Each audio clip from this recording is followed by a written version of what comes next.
এটা মমতা ব্যানার্জির জয়।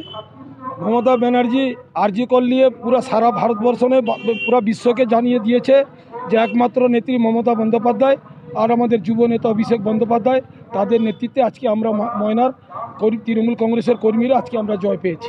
আমাদের কোনো কর্তৃত্ব নেই, আমরা তাদের সৈনিক হিসাবে কাজ করেছি, তৃণমূল দলের হিসাবে কাজ করেছি। আমাদের নেত্রী যা করেছে বাংলার মানুষের জন্য, মানুষ আজকে ভুলতে পারেনি।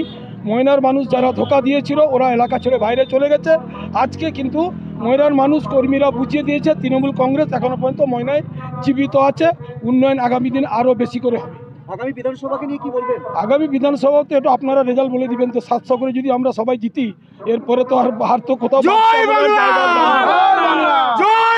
আমরা 11টা অঞ্চলে লিড নিয়েছি, 11টা অঞ্চলের লিড নিয়েছি। এবারে আপনারা সাংবাদিকরা বলবেন আমরা জিতবো না হারবো, আপনাদের উপরে আমরা ছাড়ছি কেন? আপনারা তো সবসময় তৃণমূলের বিরুদ্ধে বলেন, আপনারা তো সবসময় সরকার বিরোধী আরজি কর নিয়ে অনেক নাটক করছিলেন। এখন তো আর নাটক করার জায়গা নেই।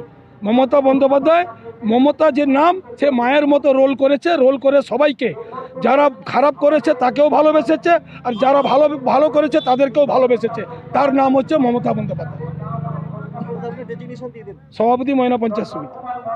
তবে একটা কথা বলবো, আমি আরও একটা কথা বলবো, আমাদের কর্মীদেরকে সকলকেই বলবো যাতে কোনো উত্তেজনা না হয়।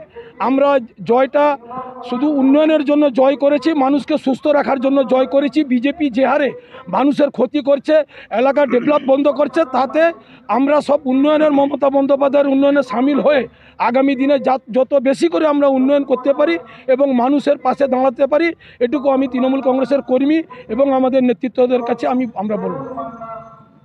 নিজের বাড়ি মানেই মাথার উপর নিশ্চিন্ত ছাদ। ছাদকে রক্ষা করুন রোদ বৃষ্টির যাবতীয় প্রকোপ থেকে। আপনার বাড়ি নতুন হোক বা পুরনো, pen doctor leak guard vaccine, যা প্রিমিয়াম ওয়াটারপ্রুফিং সার্ভিসের মাধ্যমে বহু বছর সুরক্ষিত রাখে আপনার ছাদকে। বিশদে জানতে এখনই ফোন করুন।